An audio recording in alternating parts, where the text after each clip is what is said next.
os altos do ano no que diz respeito à extensão, né? A gente faz muita coisa na semana acadêmica. Então, vamos retomar, né? A gente está vendo justamente da semana acadêmica, uma semana que vocês ficaram dedicados, né, a participar da semana acadêmica da UNB, da semana da administração, né? Aqui até o Conrado comentou, realmente, para quem não pôde participar, fica tudo gravado e disponibilizado gratuitamente, tá? Até onde eu sei, pelo menos no YouTube do departamento, ficam lá todos os vídeos, tal, né? Só você não recebe o certificado, que é o ganho, o grande ganho, quem teve, né, de participar durante a semana, né? Poder ter o certificado para poder pedir atividade complementar e tal. Mas vocês podem assistir todos os eventos, com certeza estão disponíveis lá no YouTube do departamento, né? Então, como eu disse, retomando a semana, né? Deixa eu projetar aqui a minha tela. Então, retomando a semana, retomando as aulas, o conteúdo, né? Então, hoje a gente está aqui no dia 5. Hoje a gente vai iniciar um outro conjunto de assuntos, né? Importante a gente ver no tanto que a gente já caminhou, onde que a gente está, de onde a gente veio, né? E para onde a gente vai, não só para vocês programarem, mas também para começar a amarrar o conteúdo de vocês na cabeça, né? A unidade 1 a gente tratou das bases da teoria e análise das organizações, discutimos o que é teoria, TGA, né, os modelos teóricos atualmente existentes na administração. Introduzimos aqui as dimensões básicas de análise das organizações, né? Entramos na unidade 2, que é onde a gente está agora, com uma sessão de 8 aulas, né? 2 meses, quase 2 meses, na verdade, né? De aulas sobre o livro do Morgan, né? A gente vendo a proposta. Na última aula, a gente viu a abordagem ecológica de organização, que é uma outra proposta de análise organizacional. E hoje a gente vai entrar no que a gente chama de paradigmas da produção, né? Discutindo o que é Fordismo e Taylorismo na aula de hoje, e depois na aula de quinta-feira, Toyotismo e Volvoísmo, tá? Se atentem que dia 12 tem mais um feriado, né? Mais um não, tem um feriado, né? Então, dia 12, que é Nossa Senhora Aparecida, e dia 14, né? Ou seja, quinta da semana que vem, vocês vão fazer a atividade avaliativa da unidade 2 para a gente encerrar a unidade 2, tá? Se atentem também que tem a sinopse crítica 4 aqui, né, para entregar. Eu vou corrigir a sinopse crítica 3 essa semana, tá? Lembrando que está vencendo o prazo de entrega hoje, né? O prazo de entrega da sinopse crítica 3 vence hoje, então, como vence hoje, eu vou começar a fazer a correção, tá? E devo fazer a correção aí até no máximo sexta-feira dessa semana da sinopse 3. Então, vocês têm que entregar a sinopse 4, né, no dia 7, e aí a gente entra na unidade 3, que é a última unidade de conteúdo, né, da disciplina, e vamos lá para o encerramento no dia 4 de novembro, tá bom? Então, como eu disse, só para recuperar, né, onde que a gente estava, né, onde estamos agora, para onde que a gente vai daqui para frente, e toda essa linha temporal, tá? Bom, pessoal, então vamos falar então de paradigmas de produção, né? Aqui, como eu disse, é um outro conjunto de conteúdos que a gente vai ver, né, na unidade 2. Na unidade 2 a gente vê um conjunto de conteúdos que é um conjunto lá das propostas do Morgan, né, das imagens. Depois a gente viu na aula passada uma outra proposta, aí não um conjunto, porque foi uma aula só, né, mas era uma outra proposta de análise organizacional que era da abordagem ecológica. Hoje a gente vai ver 2 aulas com outro conjunto de conteúdo, que são os paradigmas de produção. E ele é um outro conjunto, porque aqui especificamente nós vamos discutir análise organizacional de estrutura, tá? Então, lembrando, quais são as dimensões básicas de análise das organizações? Estrutura, estratégia e ambiente, né? No Morgan a gente viu todas. A gente viu estrutura, viu estratégia e ambiente, né? Na aula passada, a abordagem ecológica, a gente viu ambiente, interno e externo. E na aula de hoje a gente vai ver estrutura, tá? Das dimensões básicas de análise das organizações, né? Então, para quem está lembrado, né, lá da aula do Bastos Loyola, né, que eu sempre vou projetar aqui, tá? Quais são as dimensões básicas de análise, estrutura, ambiente e estratégia. A gente já discutiu, né, ambiente na aula passada, estratégia na aula do Morgan, e nessas próximas 2 aulas a gente vai falar especificamente de estrutura, tá? Por que a gente vai falar de estrutura, pessoal? Porque toyotismo, taylorismo e fordismo, essa aula é até boa, porque ela é tem um pouco o mesmo objetivo da aula que a gente viu sobre burocracia, que é um pouco desmistificar alguns conceitos que são popularmente conhecidos, tá? Como, por exemplo, a burocracia. E a gente viu, né, tudo que a gente viu e aprendeu sobre a burocracia. Nesse aspecto, é a mesma coisa aqui. Por quê? Taylorismo, Fordismo, Toyotismo, até Volvoísmo, né? São palavras, conceitos que a gente ouve por aí, né? Que a gente ouve por aí. As pessoas falam, as pessoas usam esses conceitos, as pessoas usam essas noções nas falas, nas apresentações, no que quer que elas estejam falando, né? Então, qualquer estudante de administração que ainda não ouviu Taylorismo, Fordismo, Toyotismo, tem alguma coisa esquisita, né?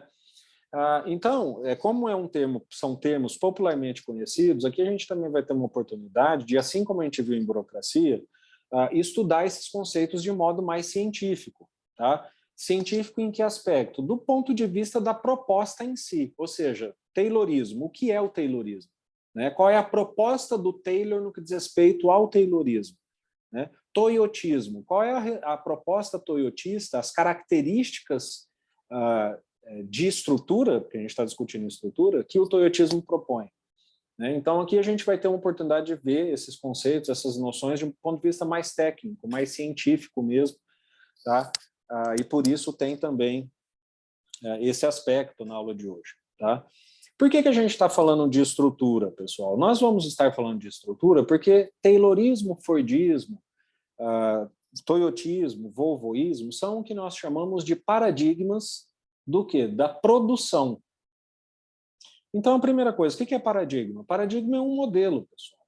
Um modelo assumido como verdadeiro e, entre aspas, universal, tá? Então, por exemplo, o pensamento do Taylor é um pensamento paradigmático na administração. Por quê? Porque ele fundou todo um modo de pensar, de agir sobre determinada coisa, né? O Kotler é um paradigma no marketing, né? Por quê? Porque ele formou, propôs todo um modo de pensar e de agir sobre determinado objeto. Então, isso é um paradigma, o que quer que seja. Tá? Então, paradigma é um modelo adotado, assumido como verdadeiro sobre algo. E produção? O que é produção? Produção é você pegar o input da empresa, então pensem no sistema. Né? O que é um sistema? Quem lembra? Né? Input, processamento e output. Tem o feedback também, né? Que é a retroalimentação do sistema. Mas o que é produção da empresa, da organização? É a organização pegar os seus inputs ou as suas matérias-primas, processar elas, transformar essas matérias-primas e voltar elas para os seus clientes como output, como resultado. Né? Então, uma empresa de marketing pega um pedido, leva esse pedido, por exemplo, para fazer uma arte para um outdoor, leva esse pedido, então um input, leva esse pedido para processamento lá do arte finalista, ele vai pegar aquele pedido e vai transformar naquele produto, então isso é o processamento, e o output é o outdoor propriamente dito, feito lá. Então, isso é produção, pessoal.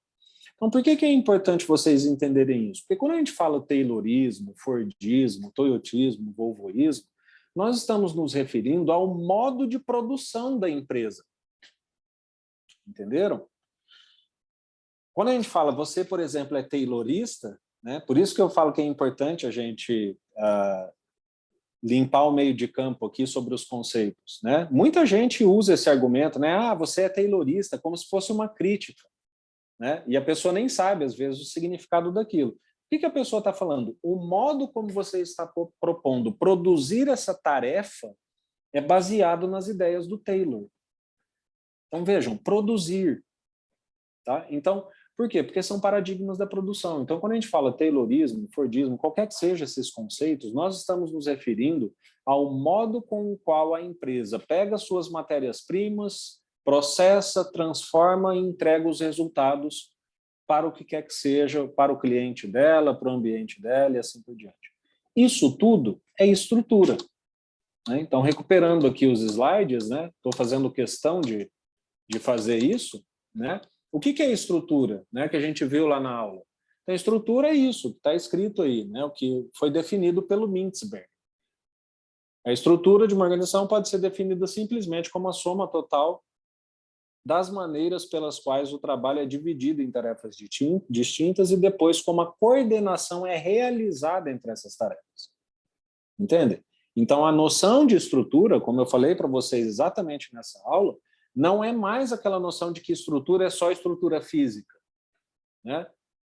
A luz, o ambiente, estrutura, a noção moderna de estrutura da empresa compreende também o modo pelo qual as tarefas são divididas, coordenadas e realizadas.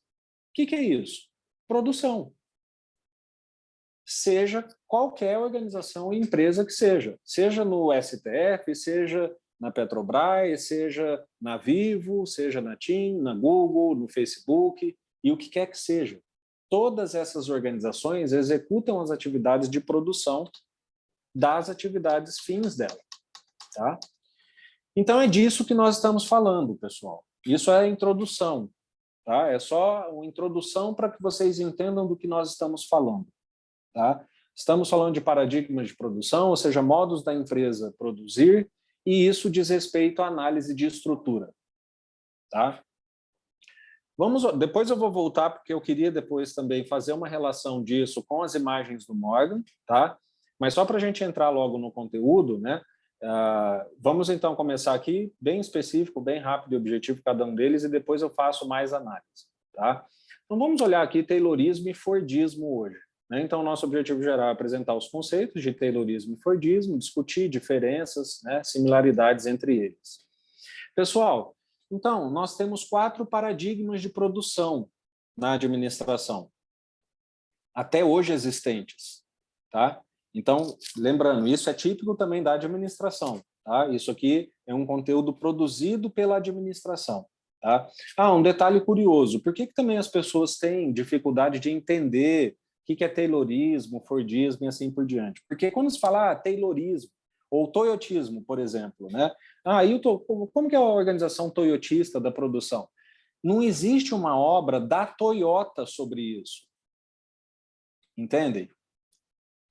Então, o único desses 4 paradigmas, aí que está a curiosidade, desses 4 paradigmas, Taylorismo, Fordismo, Toyotismo e Volvoísmo, o único que tem um livro especificando uma obra que foi escrita por ele mesmo, demonstrando e declarando o que é essa proposta de organização da produção, é o Taylor, principalmente nos princípios de administração científica, que é o terceiro e último livro dele, mais famoso. Ele, desses 4 paradigmas, ele é o único que tem uma obra escrita por ele mesmo, declarando que aquilo é um paradigma, uma corrente de pensamento sobre produção que tem essa e essa característica. Todos os outros, os paradigmas, vamos dizer, de produção foram formalizados por pesquisadores externos às empresas.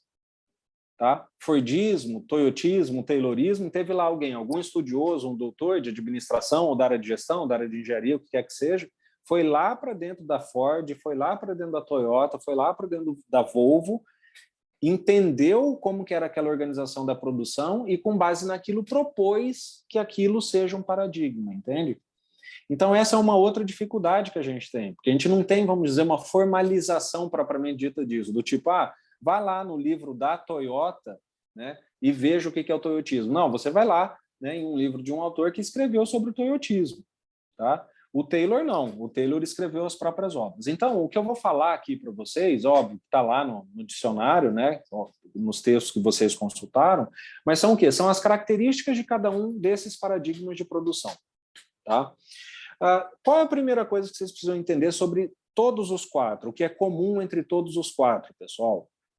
Todos eles organizam a produção da empresa. Então, aqui é onde vocês aprendem como organizar a produção da empresa, seja ela qual for. Minha empresa de marketing, tá? Como que a gente vai pegar o nosso input, transformar e entregar em output?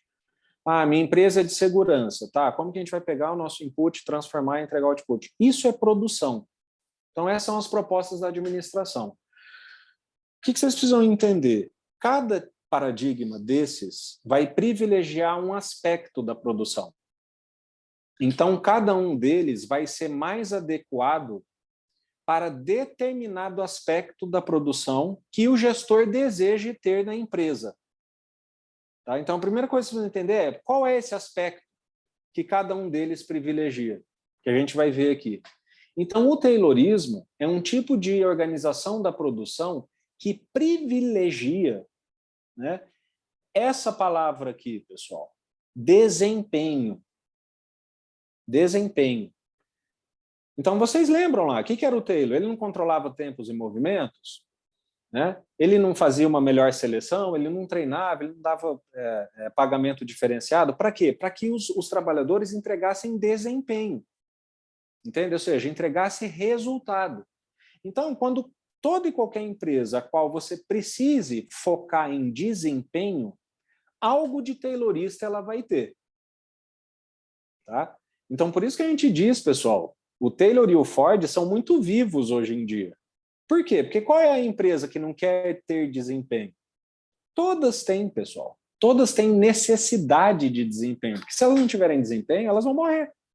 Né? A gente não viu na aula passada? Né? Nicho, idade, né? Cadeia produtiva, comunidade. O que é aquilo? Aquilo está intimamente associado ao desempenho das empresas para que tudo aconteça. Então, por isso que, em certa medida, quase que toda organização é um pouco taylorista, porque todas precisam de desempenho. Pessoal, por que o Taylor propôs isso? Né? E por isso que eu falei, vão lá, leiam a obra do Taylor, Princípios da Administração Científica, para vocês entenderem o que era a realidade da administração naquela época. Por que o Taylor viu necessidade de propor algo tão normatizado, rigoroso, controlado, rígido como ele propôs? Ele partia dessas premissas aqui, ó, que o trabalhador médio era ocioso e lento. Só para vocês terem uma ideia, pessoal, eu não sei se eu comentei aqui com vocês, né? Se vocês abrirem lá o Princípios da Administração Científica do Taylor, né, tem um capítulo lá que o título é Sobre a Vadiagem do Trabalhador. O Taylor partia do princípio de que o trabalhador, diz que ele chama de trabalhador médio, né, que é o trabalhador comum. Ele chamava essas pessoas, no livro, de ociosas e vadias. Ele dizia que os trabalhadores, no geral, tendiam à vadiagem, caso a empresa não fornecesse para ele regras claras, controle, supervisão, remuneração. Então, isso que estava na cabeça do Taylor quando ele resolveu propor o Taylorismo. Ele falou, bom, nós temos aqui uma empresa, uma realidade social e econômica totalmente nova, as pessoas precisam trabalhar, só que, no geral, o corpo de trabalho é ocioso e vadio. Então, é minha responsabilidade como gestor praticamente robotizar essa pessoa, do tanto de regra que ela vai ter descrevendo em detalhes a atividade. É curioso, né? É curioso. Está lá, ele chama, né? Sobre a vadiagem do trabalhador. Então, ele visava atender essa necessidade, que o trabalhador médio era ocioso, era vadio, a produção precisava ser a mais racionalizada possível, né? O trabalho só dava certo se ele fosse extremamente rígido e dividido, né? Então, por exemplo, se o trabalhador é médio, ocioso e vadio, como que eu vou entregar tarefas complexas para essas pessoas? Eu não tenho como, né? Então, eu preciso dividir extremamente o trabalho de modo que a tarefa seja sempre a mais simples possível para que seja possível até o trabalhador mais vadio fazer.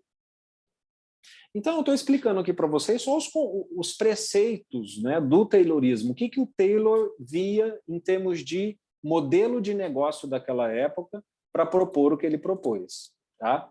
Então, aqui, né, todos os tratados, como eu falei para vocês, pessoal. Isso aqui é retirado da obra do Taylor. Tá? Então, nós não estamos discutindo aqui o Taylorismo lá sob a ótica da TGA. Tá? Nós não estamos revendo o Taylorismo. Eu chuto que vocês nunca viram um conteúdo copiado e colado do livro do Taylor, né? Como, por exemplo, esse da questão da vadiagem. E aqui estão todos os pontos do que se chamou de Organização Científica do Trabalho, né? OCT, que é o quê? É basicamente o Taylorismo. Então, quais eram as características do Taylorismo? Como que uma empresa que precisava produzir organizava essa produção de modo taylorista? Então, como que era a produção? Era uma produção que tinha estudo de tempos e movimentos, então tinha um supervisor lá. Eu falei para vocês, acho que na aula passada, né? Agora, 2020, 2018, né? Um pouco antes da pandemia, a gente fez uma assessoria para um trabalho numa empresa de marketing sobre qualidade de vida no trabalho, e lá tinha um software que as pessoas marcavam. Fui no banheiro, voltei para o trabalho. Horário. Né? Controle de tempo no computador. Levantei para ir no banheiro, fui lanchar. Né? Tipo isso. Né? Ele registrava ali os horários, tudo que ele fazia. O que é isso? É uma organização taylorista da produção. Né? Estudo de tempos e movimentos. Atribuição e treinamento antecipado das tarefas. Então, pessoal, é o que eu falo. Muita gente acha que o Taylor era o cara só do relógio. Né? Não, o Taylor falava assim, como as pessoas são médias, ociosas e vadias, elas precisam de treinamento. Então, ele foi um cara que, por exemplo, trabalhou a aprendizagem dentro do trabalho. Óbvio que era aquela aprendizagem estritamente de viés instrumental, né? Não visava preparar o trabalhador para funções futuras, né? Ou emancipar o trabalhador, ensinar línguas para ele, ensinar outras habilidades. Óbvio que era uma aprendizagem estritamente empobrecida, porque ela era estritamente relacionada só àquela mini tarefa que a pessoa fazia. Tudo bem, é verdade, né? Mas ele foi um cara que falou, nós precisamos ter aprendizagem na linha de produção. Né? O trabalhador é médio, ocioso e tende a vadiar. Então, nós precisamos mostrar para ele, ensinar para ele como fazer. Né? Trabalho estreitamente individual, porque era dividido, né? Padronização de tarefas e instrumentos, é tudo que vocês viam lá no Tempos Modernos do Chaplin. Né? Seleção científica de trabalhadores. Né? Então, vejam, né? É claro, a gente vendo hoje, óbvio que essas propostas elas são empobrecidas em função da riqueza de análise que a gente tem hoje, pessoal.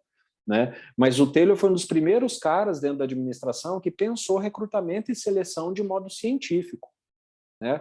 Falou, olha, a gente precisa lá ter um cara, sei lá, que vai carregar ferro, né? A gente vai fazer um estudo, a gente vai ver um estudo de caso aqui do Taylor, eu já vi o chat aqui, tá? Eu já falo aqui, já falo, tá, Conrado, sobre ergonomia, mas a gente vai ver um estudo de caso que a gente vai estudar, a gente vai ver o que ficou chamado como estudo, o que ficou conhecido como estudo da fadiga, que foi um experimento que o Taylor conduziu sobre trabalhadores carregando vergalhão de ferro. Né? A gente vai ver, é um estudo real, tá? Então, o que o Taylor falava? Olha, se uma pessoa tem que carregar um vergalhão de ferro, essa pessoa tem que, desde a seleção, ser alguém cientificamente escolhido, ou seja, alguém forte, que tenha porte, que consiga fazer trabalho físico e assim por diante. Tá? Então, ele também pensou isso, por exemplo, o recrutamento e seleção.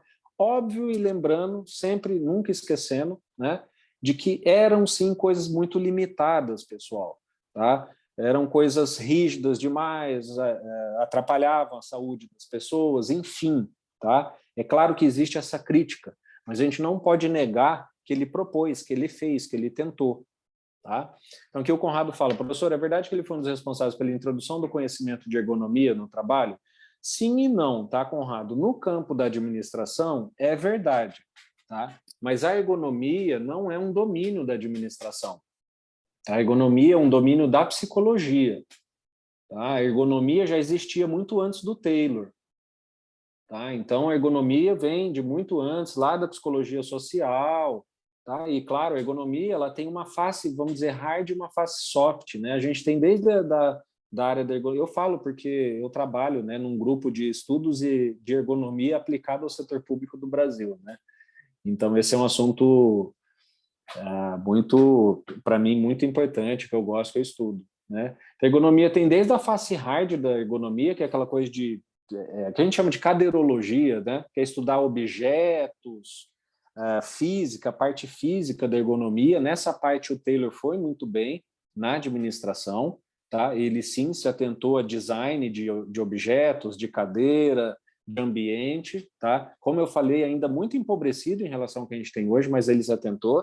Mas a parte soft da ergonomia, vamos dizer, ele nem tocou, tá? Que é o quê? É a parte cognitiva do trabalhador mesmo, né? Porque o que é ergonomia, pessoal? Ergonomia é a adaptação do trabalho ao ser humano, tá? E não o contrário. Então, quando a gente... Porque o que é o normal? O normal é a gente adaptar o ser humano ao trabalho, não é isso? Essa é a visão mais racional de empresa que tem, né? É assim, meu amigo, ó, eu não vou mudar aqui a minha cadeira. Se você quiser, você se adapte à cadeira. O que diz ergonomia? Fala, não, se você quiser ter produção, a gente tem que pensar exatamente o contrário. Cada pessoa que entrar tem que ter uma cadeira adaptada a ela para que ela, se sentindo confortável na cadeira, possa produzir mais. Tá? O Taylor jamais pensou assim. Tá? O Taylor passou longe de pensar que era o trabalho que tinha que ser adaptado ao sujeito. Ele era da parte mais hard, por isso que eu digo, vamos dizer, da ergonomia. Ele adaptava o sujeito ao trabalho, tá? Sem considerar os aspectos humanos, exatamente. Então, assim, como eu te falei, como é um assunto que eu já estudo há muito tempo, tá? A questão da ergonomia, né, aplicada à qualidade de vida no trabalho, por isso que eu sei um pouco mais sobre isso. Tá? Então, tem que ter cautela com falar do Taylor em relação à ergonomia, porque ele, em alguns aspectos, ele pensava completamente o contrário. Ele queria dar... É sempre o sujeito ao trabalho, nunca o trabalho ao sujeito. Mas, sim, não é exagero a gente dizer que na administração, né, em função de todos esses estudos e dessas ideias que ele tinha sobre gestão, de que tudo tinha que ser científico, tudo tinha que ser controlado, e tal. Uma das coisas que ele contribuiu foi para entender a relação homem-trabalho. Né? Ou seja, como que eu posso otimizar o sujeito de modo a fazer ele trabalhar melhor. Então, nesse aspecto, não é exagero a gente dizer que sim, né? Que ele passou ali, ele abordou, ele teve uma certa interface com a ergonomia no campo da administração. Tá?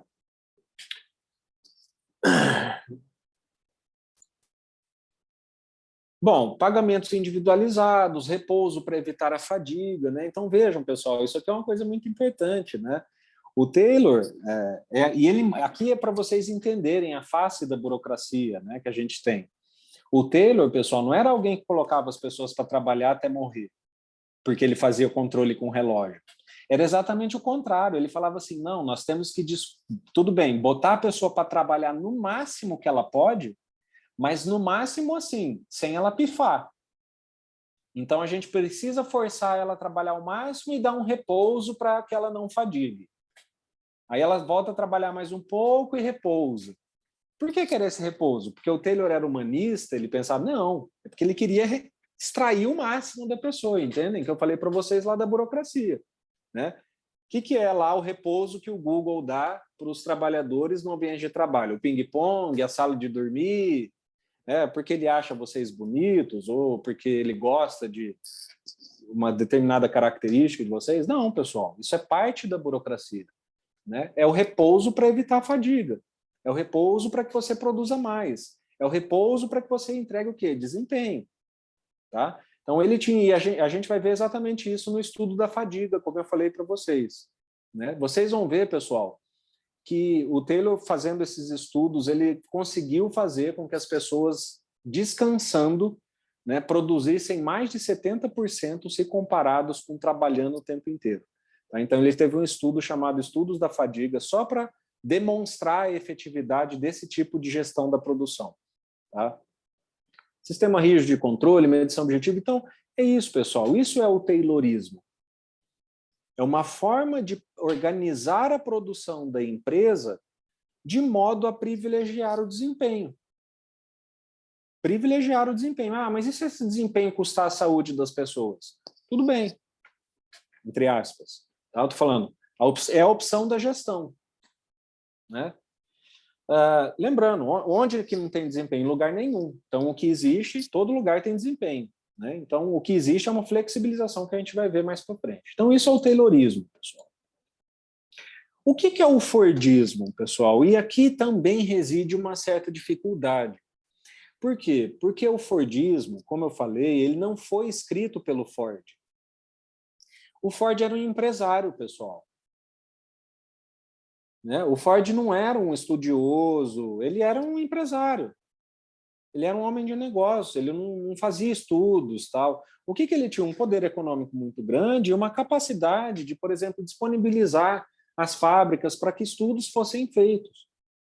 Tá? Mas não tem lá um livro escrito pelo Ford, onde o Ford vai demonstrar quais são as características da organização da produção de acordo com as premissas dele. Não tem isso. O Ford é, inclusive, o contrário, pessoal. Sabem de onde saiu esse termo, Fordismo?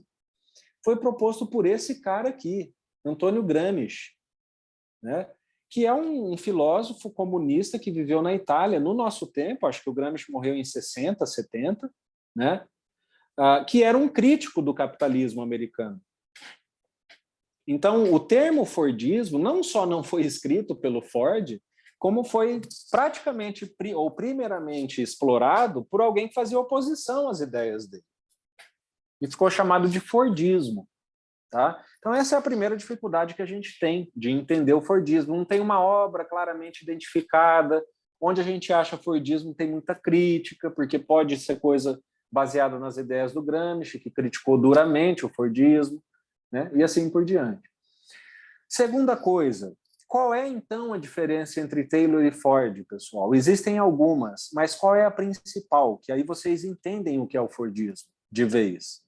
Que é o seguinte: o Ford, pessoal, fez tudo que o Taylor fez. Tudo. Exatamente as mesmas coisas. Com uma única diferença. E que foi uma única mesmo, só que essa diferença teve muitas consequências. Mas a diferença é única. E as consequências são diversas. Mas há uma única diferença entre o que o Ford fez e o que o Taylor fez, que é produção em massa. Só isso. Toda a produção em massa feita pelo Ford era totalmente taylorista, pessoal. Completamente. As fábricas, claro, naquela época, né? Nós estamos falando de Ford, de Fordismo, que 1920 a 1950 estourando, tá?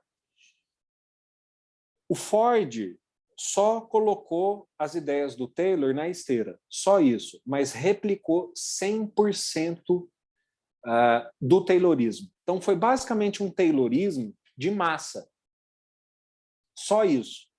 Todas as fábricas da Ford eram estritamente baseadas na organização da produção proposta pelo Taylor. Eles eram contemporâneos, inclusive.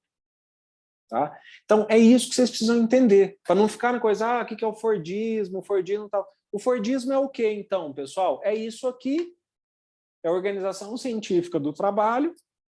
Então, nas fábricas da Ford ou nas organizações fordistas, né? Mesmo as atuais, as organizações da produção são estudo de tempo e movimento, treinamento antecipado, divisão do trabalho, com somada a ideia de que tudo é feito para produzir em massa. Entendem? Então, isso é o Fordismo. Lá, se a palavra-chave no Taylorismo é desempenho, qual é a palavra-chave no Fordismo? Produção em massa. Então, se você tem uma empresa, o qual você já é gestor, e você precisa ter desempenho associado à produção em massa, você vai ter que ter uma organização da produção Taylor-Fordista, que a gente chama. Entende? Então é isso, é relativamente simples. Fordismo não é nenhuma ideia mirabolante escrita pelo Ford. Tem lá uma obra dele, com não sei quantas edições você tem que ler. Como é o Taylorismo? Não. Fordismo é Taylorismo mais a esteira da produção em massa. Só isso. Então, por isso que as inovações técnicas organizacionais são focadas na produção e no consumo em massa, que é o quê, pessoal? É a esteira, é a capacidade de produzir um mesmo item em larga escala. Só isso. Isso é o Fordismo. E agora vejam, qual é o exemplo que eu trago para vocês, pessoal? Concurso do Sebrae. Como assim concurso do Sebrae? Porque o concurso do Sebrae é um concurso organizado de modo Taylor-Fordista. Né?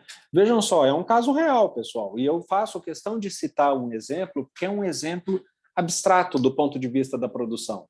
Né? Não vamos estar falando aqui de produção de carro, nós vamos estar falando de produção de serviço, né? Que é um objeto abstrato, um objeto, entre aspas, abstrato. É algo abstrato que você entrega para a pessoa, serviço.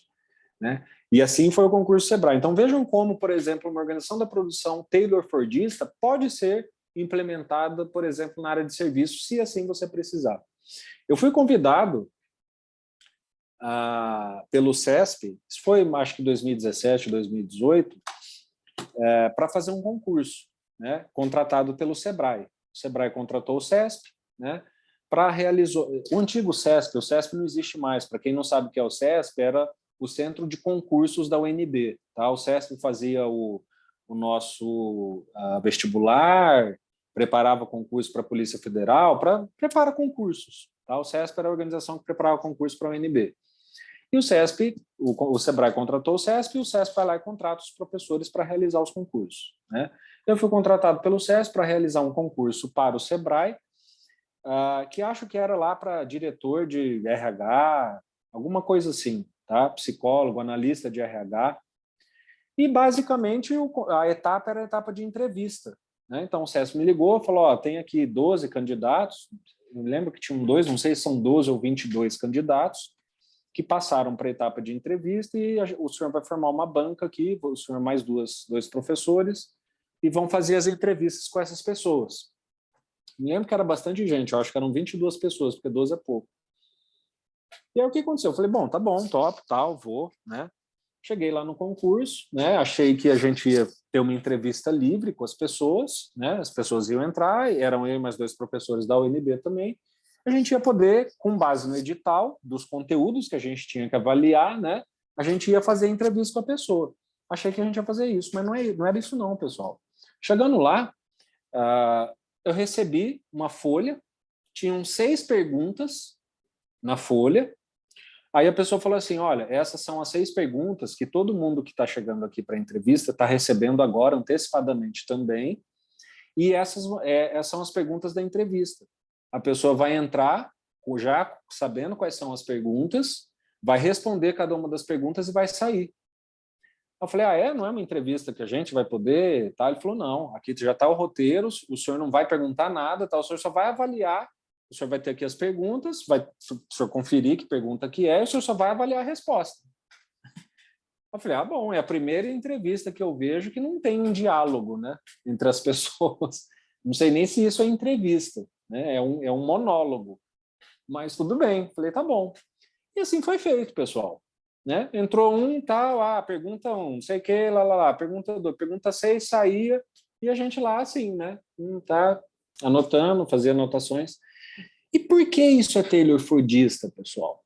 Porque, vejam, eles estavam diante de uma produção em massa. Você executar uma fase de um concurso, principalmente uma entrevista com 20, 22, 30 pessoas, é muita gente.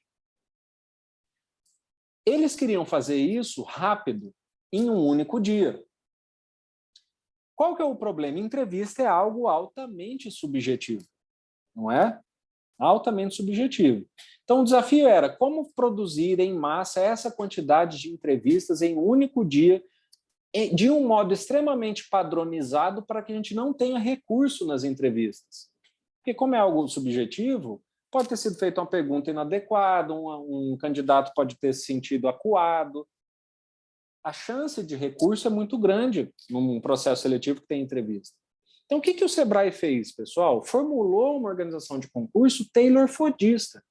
Fordista, onde a gente podia produzir em massa, que era Ford, de modo estritamente controlado, supervisionado, padronizado, que era o Taylor. Por quê? Com o roteiro que a gente tinha, todo mundo respondia as mesmas perguntas, como não tinha interação com a gente, né? Eu não podia fazer pergunta tal, não tinha nenhuma chance de eu fazer uma pergunta inapropriada ou eu explorar um assunto de um jeito com uma pessoa e explorar o mesmo assunto com outra pessoa, só que de um outro jeito, porque só tinha um roteiro, ninguém falava nada, a gente só ouvia, e assim foi possível a gente fazer aquela produção estritamente padronizada e em massa. A gente conseguiu realizar todas as entrevistas, foi bem cansativo, a gente chegou lá acho que 7h30, 8 horas da manhã, fomos sair quase 8 da noite, almoçamos por lá e tal, né? Mas foi possível fazer. Então, vocês estão entendendo, pessoal? Então, isso que eu digo que é a noção do gestor da atividade, que aqui era, por exemplo, só um concurso, mas você pode ampliar para uma empresa, né? Que foi o quê? A decisão do organizador do concurso em organizar essa produção desse modo, a produção das entrevistas, a produção da etapa avaliativa. Entende? Saiu da cabeça de alguém. Ele falou, não, precisamos de controle, de padrão, de produção em massa, de desempenho, abaixar a chance de recurso, tudo tem que ser bem padronizado, rápido e produzir bastante em massa. Vamos fazer a entrevista desse jeito, bem taylor-fordista. Então vejam como o taylor-fordismo pode completamente ser aplicado em serviços, obviamente em produção fabril e assim por diante. Tá? Bom, nós temos essa diferença entre Taylor e Ford, né? Fordismo, Taylorismo, já acabou, não acabou e assim por diante. O que vocês têm que entender, pessoal? A gente tem dois conceitos para isso, tá? Um é o pós, outro é o neo. Tudo que vocês verem que tem esse prefixo aqui, ó, pós, por exemplo, o pós-guerra, né? Então, o que é o pós-guerra? Significa que é uma época em que a guerra foi superada. A guerra já é passado, ela passou, não existe mais. O que é neo? Neo é quando aquela coisa, ela não é que ela passou, ela foi esquecida, é o contrário, ela existe e foi melhorada. Então, por que eu estou falando isso? É muito comum as pessoas perguntarem, né? Tá, a gente está falando de Taylor Fordismo, que é uma coisa que vem de 1900 a 1950. Isso ainda existe? Depende. Tem mercados, né? Tem mercados que são pós-fordistas, ou seja, eles já superaram o Fordismo, ou seja, eles migraram para o toyotismo e para o volvoísmo, que são mercados que exigem produtos diferenciados, não padronizados, empresas flexíveis, que têm modos de produção diferentes. Pega, por exemplo, uma empresa de produção de propaganda, né? Ela não pode ser fordista, nem taylorista. Por quê? Porque o objeto dela, o mercado em que ela atua, é um mercado extremamente flexível, diferenciado, que não é padronizado. Então, esse tipo de mercado é chamado de pós-fordista. Só que também tem o mercado neofordista. O que é o mercado neofordista? É onde o fordismo não só existe, como foi muito melhorado. Que é o quê, pessoal? Todas as empresas industriais hoje em dia. E até algumas de serviço de atacado. Quem já foi ali na Leroy Merlin ou no Atacadão, pessoal? Né? Se vocês tiverem curiosidade, um dia vão ali na Leroy Merlin e tal, façam uma compra lá e vejam a nota. Que vocês vão ver que ali naquela nota sai o número de itens daquele produto que tem no estoque da Leroy Merlin. Sabe por que isso, pessoal? Porque a Leroy Merlin faz um controle de estoque que começa na saída do caixa. Quando você compra um produto na Leroy Merlin, aquele produto, o link deles, o sistema é tão interligado que aquele produto já vai direto para o estoque e fala -1. Não é um cara que sai com uma ficha, que vai chegar, dali 2, 3 dias vai falar -1. É uma coisa que sai na hora. Então vejam como, por exemplo, a gestão fordista de organizações industriais hoje, ela é muito mais, ela é fordista, só que muito mais evoluída. Né? Hoje a gente tem sistemas de gestão que permitem um controle muito mais rigoroso. Por exemplo, aqui eu estou falando de estoque. Então, sim, pessoal, existe. Taylor e Ford estão vivos e, inclusive, passam muito bem. Tá? Existem muitas e muitas empresas que são exclusivamente baseadas no modelo Taylor-Fordista de produção. E existem outras, né, que são pós-fordistas, pós-Taylor-Fordistas. São empresas que superaram, que em função do seu negócio, não podem mais atuar com esse tipo de modelo de estrutura. Tá? Então, essa é uma questão importante ali para vocês tocarem. Tá? Pós-fordismo e neo-fordismo. Então, são modos de gestão do trabalho da produção diferentes, mas complementares. Né? Então, o Taylor, o foco é na execução específica de uma tarefa, de um trabalho, né? Então, o foco é no indivíduo, e o Taylor não. O Taylor, o foco é na estrutura maior. Tudo é estrutura, indivíduo, a tarefa é também estrutura. Só que o foco do Taylor é micro, né? O do Ford não, o foco do Ford é macro, é da organização da esteira, das tarefas como um todo, da organização maior de tarefas, de atividades, assim por diante. Tá? Então, por isso que a gente diz, por exemplo, e se uma empresa tem uma organização taylorista, mas ela não produz em massa, ela é só taylorista. Né? Geralmente, uma empresa pequena que tem uma produção muito controlada, ela é só taylorista. Que tipo de empresa, por exemplo? Pessoal, pega aí qualquer oficina pequena, né, de bairro, que é minimamente organizada. Né? Pessoal, eles têm uma organização estritamente taylorista ali, de relação de trabalho, né? De organização de ferramentas, de limpeza, é tudo certinho, tal, mas é uma empresa pequena, que não produz em massa. Né? Então, é possível você ter uma organização taylorista sem produzir em massa. Tá? Então, se atenta a essa interação que tem entre Taylor e Ford. Tá? Pessoal, então é isso, né? A gente dá conta, então, dos primeiros paradigmas de produção. Então, como eu falei, aqui nós estamos fazendo uma análise de estrutura, e dentro de estrutura, produção, nós poderíamos falar de outros aspectos da estrutura, né? Então, aqui nós estamos falando de estrutura, dentro de estrutura, produção, e hoje a gente conheceu, né, os dois primeiros, que a gente chama de paradigmas da produção, tá? Ou seja, modos, modelos de como organizar a produção da organização com base nas ideias do Taylor e do Ford. Como eu falei, isso aqui corresponde, pessoal, a qual tipo de imagem e metáfora do Morgan? Máquina. Tá? Então, aqui é o tipo de organização máquina. Né? Então, veja, estão vendo como eu falei para vocês? Da onde que eu falei isso? Acho que eu falei na aula. De onde que o Morgan tirou aquele tipo de estrutura e de imagem? Da organização científica do trabalho, das teorias clássicas, de Taylor e de Ford. Né? Então, aqui é o que o Morgan chama de organização vista como máquina. Claro que todas, porque vocês vão ver que ele é muito voltada para a produção industrial, porque vem de carro, mas tudo se aplica a serviço. Claro que se você imagina a Toyota, na fábrica da Toyota, vai ser máquina também.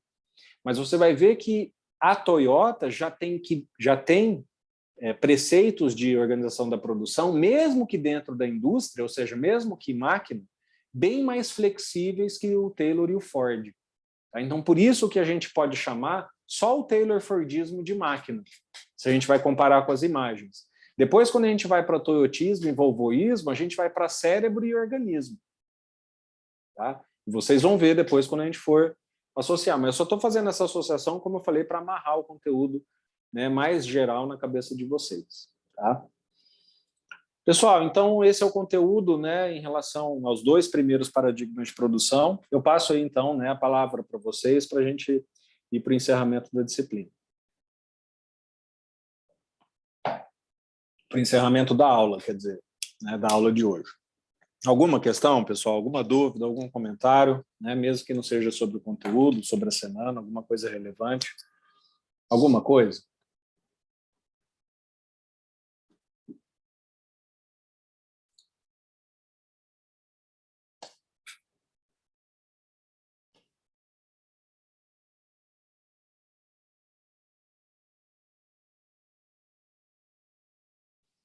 Tá legal. Bom, acho que está tranquilo, né? Pessoal, então é isso, né? Então voltamos, né, depois da semana e vamos aí dar continuidade ao conteúdo, tá? Na quinta-feira, então, a gente volta a se falar, tá? Falando, então, aí de toyotismo e volvoísmo, tá bom? Boa noite a todos, né? Fiquem bem, tá? E até a quinta-feira. Tchau, tchau.